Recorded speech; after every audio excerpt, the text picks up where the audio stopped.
Guys, I got some good news for you. I finally prepared some builds for the Season 10 update.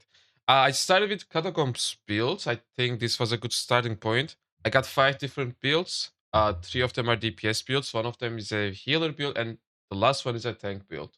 But before we dive into the builds, I wanted to give you the most optimal group compositions you can run in Catacombs. Let's get started. The first group composition that I would like to suggest is to run your classic trio: DPS, tank, and healer. If you go with this setup, you can split in the beginning. Like one DPS is usually sufficient to solo on the first boss, and in the meantime, the tank and healer duo can also clear another boss and cover more ground when the Catacombs instance is more easy.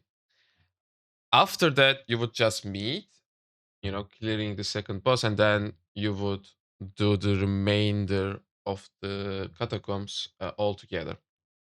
I think this way you can easily do 3 bosses, but you should ideally be able to do 4 bosses very consistently as well. The second group composition I recommend is to start with 3 DPS builds, but one of those DPS builds should be able to swap to tank when it's needed. Let me explain. So, if you start with 3 DPS, and if those 3 DPS players split to cover more ground in the beginning, and if they start doing one boss all by themselves, and then they kill the bosses at the exact same time, that without giving any power ups to those bosses, uh, that could work out. But after killing all those 3 bosses, I think the next boss is gonna be the fourth boss is gonna be very strong, and it would kind of make sense if the tank swaps to sorry, if the one of the DPSs swaps to a tank build. With the gear set changes, I think this is very easy to do. Like, you don't have to respec your attributes; it's automatic now. So this is one of the options you can take, or you can just start with 2 DPSs and one tank, and not even splitting. You can just blast through the content easily. But what I can tell you is that I think in order to clear the fourth and the fifth boss, having a tank helps. So keep that in mind. I think covering the group composition was helpful because I get that question a lot during my Twitch streams. Let's now dive into the builds themselves. Guys, as I mentioned, I prepared 3 DPS, 1 healer, and 1 tank build. And this is the first DPS build we have. It requires you to run with Blunderbuss and Fire Stuff. And the Fire Stuff has to be the famous Inferno.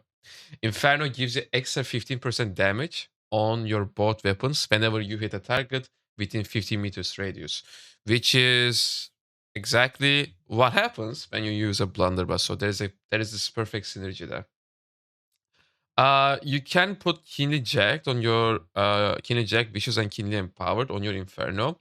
The good news is that for these offense slots, they also apply on your main hand. Let's say I'm critting with my blunderbuss, I'm actually getting this extra keenly empowered and keenly jacked as well.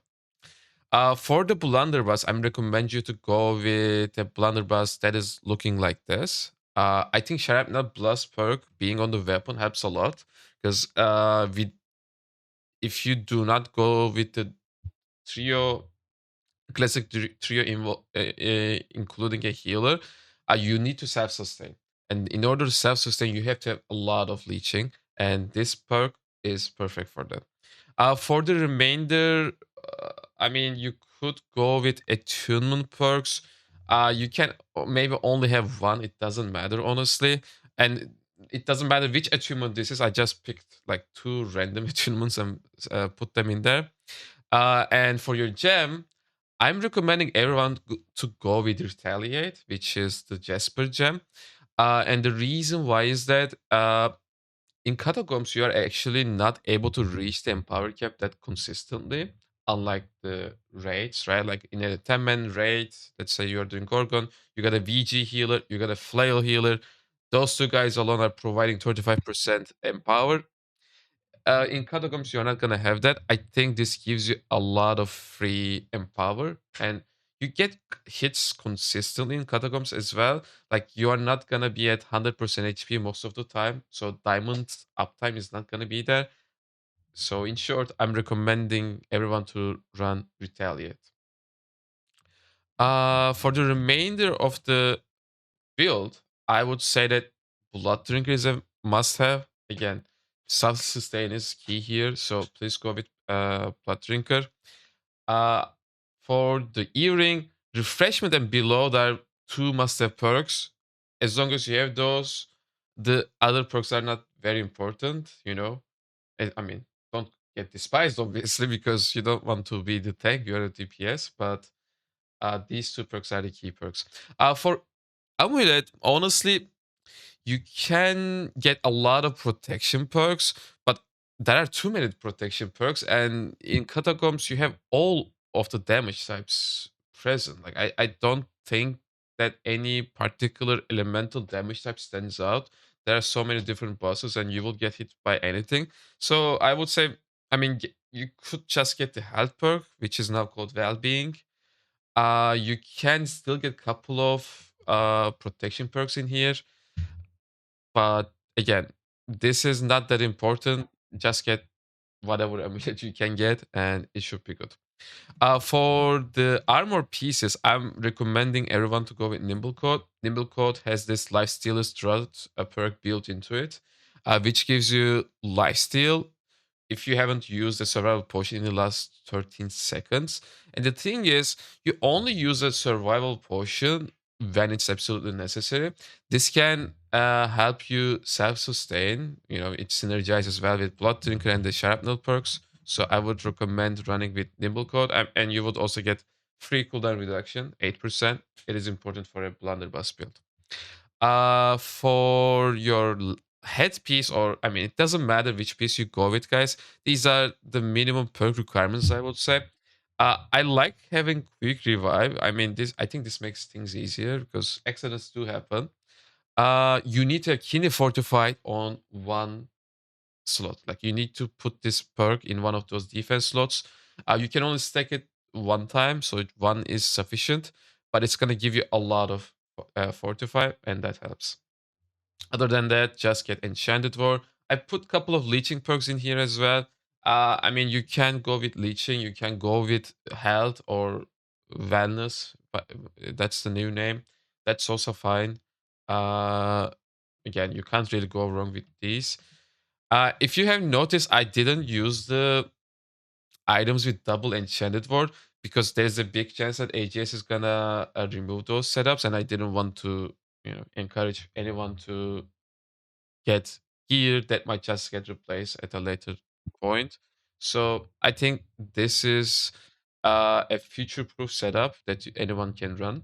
For the gems, I went with like 4 opals and 4 onyxes. I think you have all types of damages in catacombs, so this all-rounder gem setup should be good. You can find the skill trees here as well. I don't want to go over everything and extend the video. You can find all the skill tree on the website. The builds are public now. For the next build, Spear Fire stuff, don't want to repeat myself too much because this is very similar to the previous build. It also involves Inferno. It has the same gems, etc. For Spear, I went with this perk called End. I think End is gonna give you some nice damage, but if you don't get it with End, it's also fine to go with some random attunement. Skewer is a must-have, obviously, so get Skewer, please. For the jewelry, nothing is really changing. For these armor pieces, I would say get Leeching Cyclone in there. If you have a weapon with 2 skill slots, you can put Leeching Cyclone on the weapon as well, because I think this 15% number is becoming like 25% on a weapon, so why not? For the next build, Rapier and Bow, I would say this is also a decent build. And funny enough, this build is going to involve Finisher. Because in a Catacomb setup, you will not have too many different people running rapiers. Like you won't have evade, bleed, and all that. Like the numbers are not gonna allow that. I think you can just run finisher as a solo rapier. But you should run the Tondo skill tree because then, since you're alone and you want to use all of your bleeds pretty consistently, this skill tree makes sense. Uh, I went with a bow. I think bow is also very good because sometimes you are gonna have to have that range damage, which is the reason why I wanted to have Blunderbuss in the first build and the Inferno for the second build as well. Like you want to be able to hit the bosses from range when things get very chaotic. I think bow is very good for that sense. I went with penetrating rapid shot perk, which is very important to have. A random attunement, again, it's not a must have, but it's nice to have. And don't forget keen eject procs on both weapons now. It doesn't matter which weapon do you have this perk on. I went with keen empowered on the finisher actually. And the reason why is that you are not really reaching the empower cap.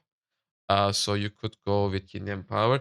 If you are, and you shouldn't really be using your finisher in a Gorgon raid setup anyways, because the nerf to this finisher harmony perk has been huge. Like it only applies if you have your own bleed, and if you have like multiple evades and a bleed rapier in the same group in a raid, they will like you will apply your bleed with your flurry, which would give you that 15% extra damage. But as soon as the bleed rapier in that raid group consumes your bleed, then you are left with nothing until you apply the next bleed from your own flurry, which only applies at the last hit of flurry. So you will not have this 15% uptime in a normal rate, but in Catacombs, if you are only all by yourself as a rapier build, you can just use with Tondo skill tree, and it should be good enough.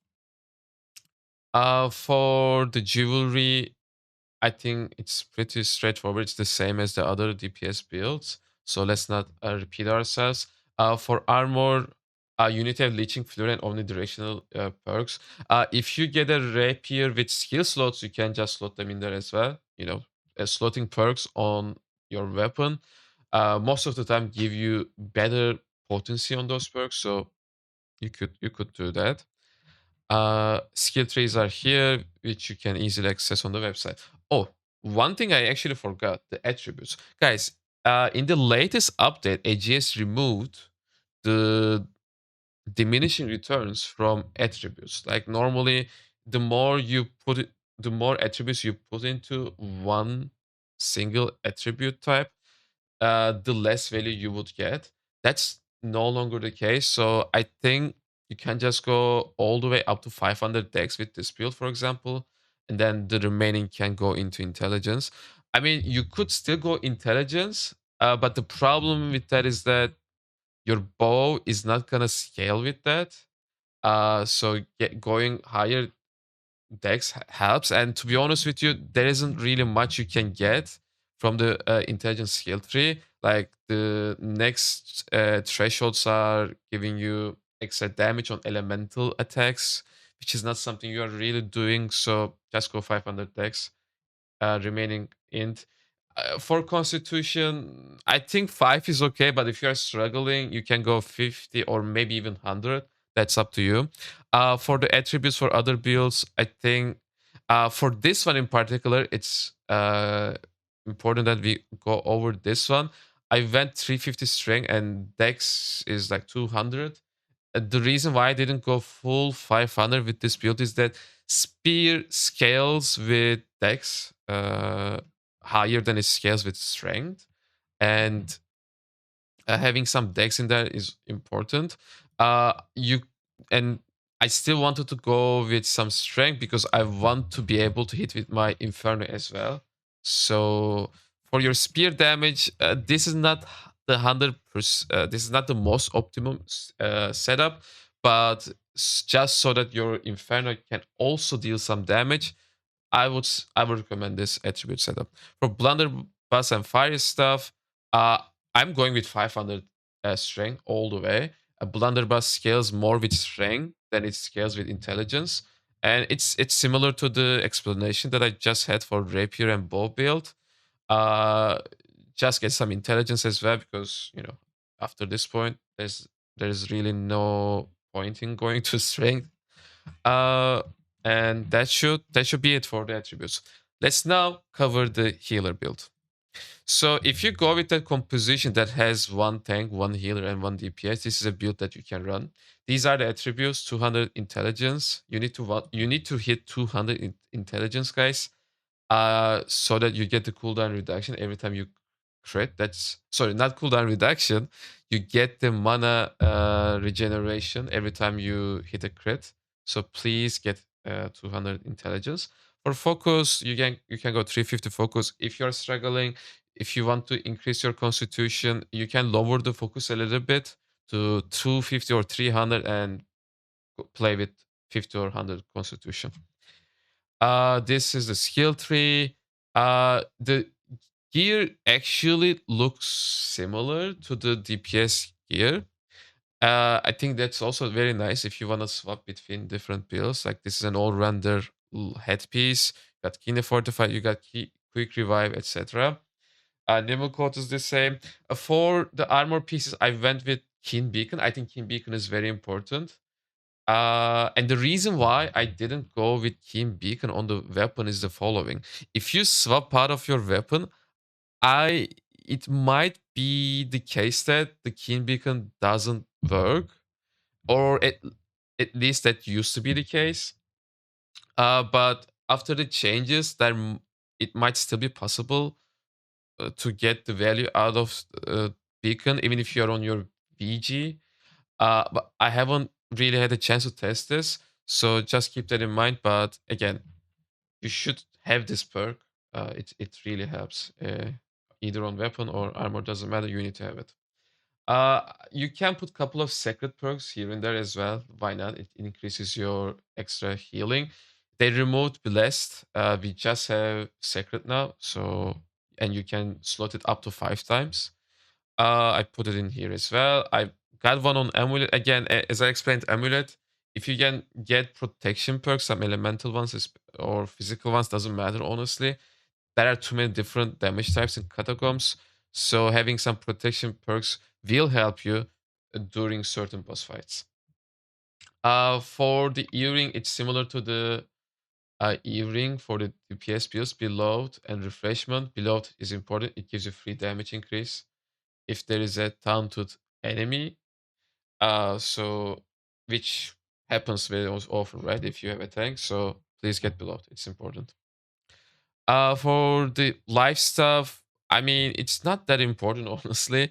I think for the new life stuff perks, Savior is a fixed perk, so you can get that. Diamond is still the way to go. I put Sacred Grand perk in here, and also sneaked in one Sacred uh, perk as well, which is as customizable socket. For VG, honestly, you can just play with Fracture. It's not a must-have. You can play with something else as well. I just went with Fracture because it's so easy to get. You can get it from the uh, corrupted portals in Murkguard, ideally. So why not? I went with Stalwart Stoneform for all builds. I think self-sustaining is important. Key things can get messy real quick in Catacomb, so you can run Stoneform, but you can also run other heart runes. Darkest Side might be an option as well. So yeah, keep that in mind, please. For the last build, we got the tank build. For the tank build, I kind of went with a different build than your usual tank, which is SNS and Warhammer. I think a Warhammer Power Stone setup, a flail setup, makes sense. With Power Stone, you get access to extra beacon, which is nice. You have access to a skill like this, which gives a lot of fortify to your friendlies. I think it's important. So you could go with this one. The skill tree looks like this. Again, check the full skill tree on the website. For the armor pieces, Void Darkblade is still your go-to artifact. For the remaining pieces, just go Enchanted Ward, maybe health perks. It's important to have this shockwave perk for the extra range, so please get this. Uh, for the ring, it is similar, just blood drinker. For the earring, you need to have despised. If you have both despised and below, that's actually not bad because despised is gonna cancel below very easily, and you will still have some extra threat generated. But it will give you extra damage to the taunted foes, which you are doing the taunting, so it kind of makes sense. And don't worry about the threat because you will deal more damage for having below perk in there as well, 10% almost. And having more damage means that you can keep your aggro better as well. So don't worry about it. You can do that if you are lucky enough to get it like that. But these two perks are the must ones. So these are the minimum perks. For the Warhammer, I actually went with one of the old Warhammers because I want to have the old clear out perk. It gives you like it's not too high anymore. It gives you like 8% rent, but you know it's free 8% rent. It also has refreshing move, which is also important for a tank. So you could go with this. You could go with a normal one of the new Warhammers as well. Uh, yeah, I mean, you can't really go wrong with it. But as I said, I like this old clear out because now clear out just has leeching, I think. So yeah. For the power stone, mending vortexes, I think, is good for a tank to self-sustain. It gives you some healing. And that's kind of about it, guys. These are the 5 builds that I think are core builds for catacombs. Obviously, there are other builds you can run as well. I just wanted to give you 5 good options that will help you through the catacombs that you are running. Yeah, guys, that's it for me. This is again the link to the website will be in the description, so just feel free to check it out. I will do my best to get the other builds released as well. I just don't want to give you anything wrong or insufficient, so please give me some time. In the meantime, you can check this list of perks that I have in here. These are giving. I also did some colorization so that you know which perks are good to run in PvE. The orange ones are good for PvE. The green ones are good for PvP. This might help you for now. Again, as soon as it's possible, I will prepare the remaining builds for the raids, for both Gorgon and the new raid. I think there will be different compositions there. I will also release some new PP builds, but I think for PP builds, it will take some time and yeah, guys, let's see. Let's see how it goes. Season 10 is huge. Hopefully you guys are loving it. I know it's confusing. I'm trying to do my best to make sure it's not that confusing. If you have any questions, feel free to drop by on my Twitch chat. I answer questions like 10 hours a day. I'm like your Google at your service basically. And yeah, guys, that's it. Hopefully you like the builds.